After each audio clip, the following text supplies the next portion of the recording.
ये एक सच्ची कहानी है जो मैं इस कहानी को अपने भजन के माध्यम से आपको सुना रही हूँ। एक खान साहब थे, वो एक पनवाड़ी की दुकान में रोज पान खाने जाया करते थे। एक दिन उन्होंने उसकी दुकान में एक तस्वीर देखी जिसमें छोटे से बालक की छवि थी। वो खान साहब उस बालक की तस्वीर देखकर पनवाड़ी से कहते हैं कि बालक तो बहुत ही सुंदर है। इसके सिर पर मोर मुकुट, कानों में कुंडल, तन पे पीतांबर और पाँव में पैजनियां कितने सुंदर लग रही हैं। लेकिन बस एक ही कमी है कि ये जिस जमीन पर खड़ा है वो खुरदरी है और इसके पाँव में जूते भी नहीं हैं।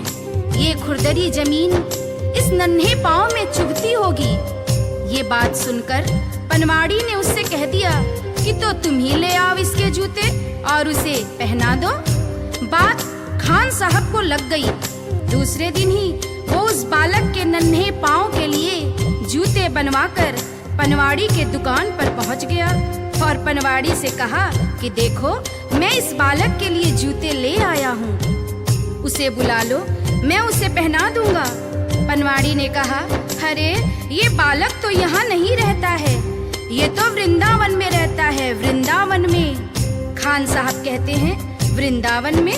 वो कहता है, हाँ, ये तो वृंदावन में रहते हैं। तो खान साहब कहते हैं, चलो वृंदावन में ही पहना देंगे, लेकिन जरा उसका नाम और पता तो बता दो। तो पनवाड़ी कहता है कि खान साहब, वृंदावन में जाकर किसी से भी पूछ लेना कि श्याम कहाँ रहता है, तो सभी बता देंगे। अब वो खान साहब वृंदावन पहुंच जाते हैं और हाथों में पादुका लेकर किस तरह से श्याम को ढूंढ रहे हैं। बताओ कहाँ मिलेगा श्याम, बताओ कहाँ मिलेगा श्याम, बताओ कहाँ मिलेगा श्याम, बताओ कहाँ मिलेगा श्याम। चरण पादुका लेकर सबसे, चरण पादुका लेकर सबसे पूछ रहे रस खान, बताओ कहाँ मिलेगा श्याम, बताओ कहाँ मिलेगा श्याम। वृंदावन में चूंकि श्याम के नाम से उस बालक को कोई जानता नहीं था और वो कई दिनों से उसे ढूंढते ढूंढते परेशान हो गए। आखिर एक सज्जन व्यक्ति जो उनको कई दिनों से देख रहा था और अपने पास बुलाकर पूछता है कि अरे भाई, तुम किस श्याम को ढूंढ रहे हो? उसका हुलिया मुझे भी तो बताओ ताकि मैं तुम्हारी कुछ मदद कर सकूं। तो खान साहब श्याम के रूप का वर्णन करते हैं, सुनिएगा। वो नन्हा सा बालक है, सांवली सी सूरत है, बाल घुंघराले उसके, पहनता मोर मुकुट है, बाल घुंघराले उसके, पहनता मोर मुकुट है, नैन उसके कजरारे, हाथ नन्हे से प्यारे, बांधे पैजनिया पग में, बड़े दिलकश है नजारे, बांधे पैजनिया पग में, बड़े दिलकश है नजारे।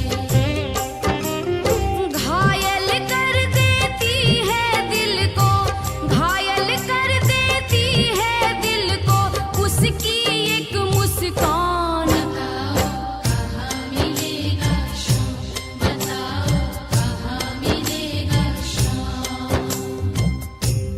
श्याम की जो छवि खान साहब उस सज्जन को बताते हैं, उसे सुनकर वो सज्जन को पता चल जाता है कि ये खान साहब किसे ढूंढ रहे हैं और वो उसे समझाते हैं।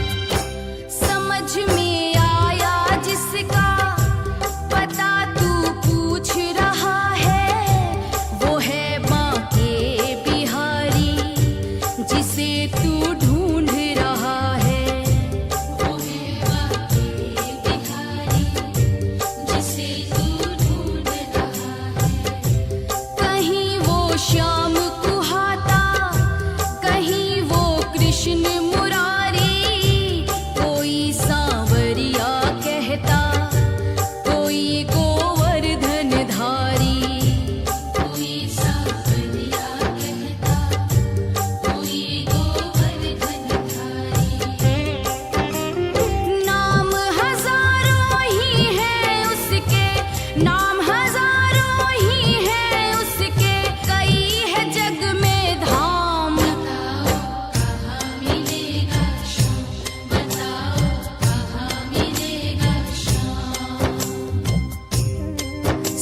उसकी बातें सुनकर और उससे पता जानकर वो सीधे बांके बिहारी के मंदिर में पहुंच जाते हैं और ज्यों ही मंदिर के अंदर प्रवेश द्वार पर जाने लगते हैं, वहीं खड़ा पुजारी उन्हें मंदिर के अंदर जाने से रोक देता है और कहता है कि तुम अन्य जाति के हो, इसलिए तुम अंदर प्रवेश नहीं कर सकते हो।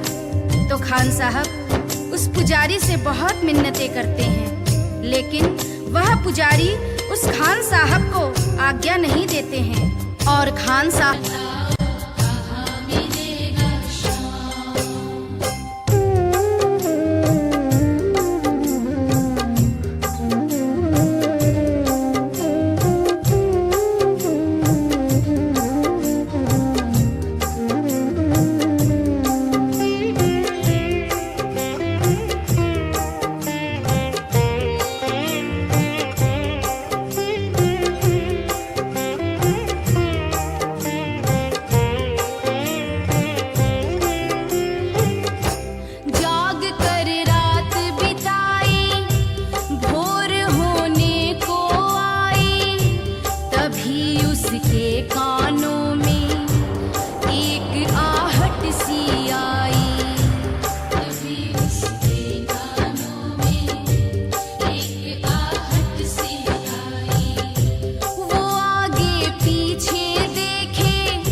महत्वपूर्ण संदेश है।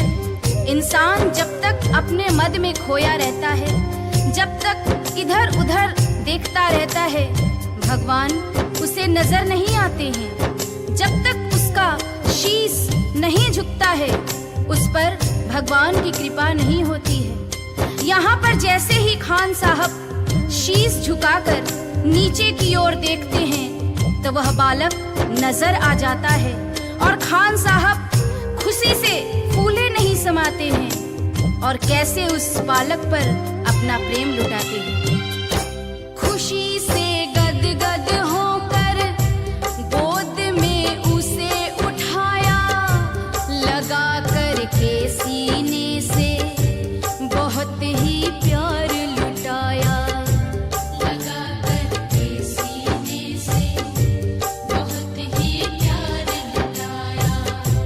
पादुका पहनाने को पाँव जैसे ही उठाया, नजारा ऐसा देखा कलेजा मुँह को आया, नजारा ऐसा देखा कलेजा मुँह को आया।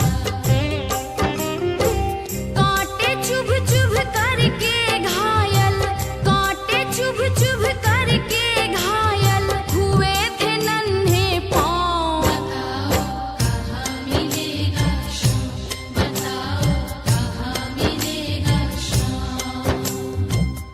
बालक के नन्हे नन्हे पाँव कांटे चुभ चुभ कर छलनी हो जाते हैं, जिसे देखकर खान साहब का हृदय रोने लगता है और उनके आंखों में आंसू आ जाते हैं। वो सोचते हैं कि तस्वीर देखकर मुझे जिस बात का डर था वही हो गया है।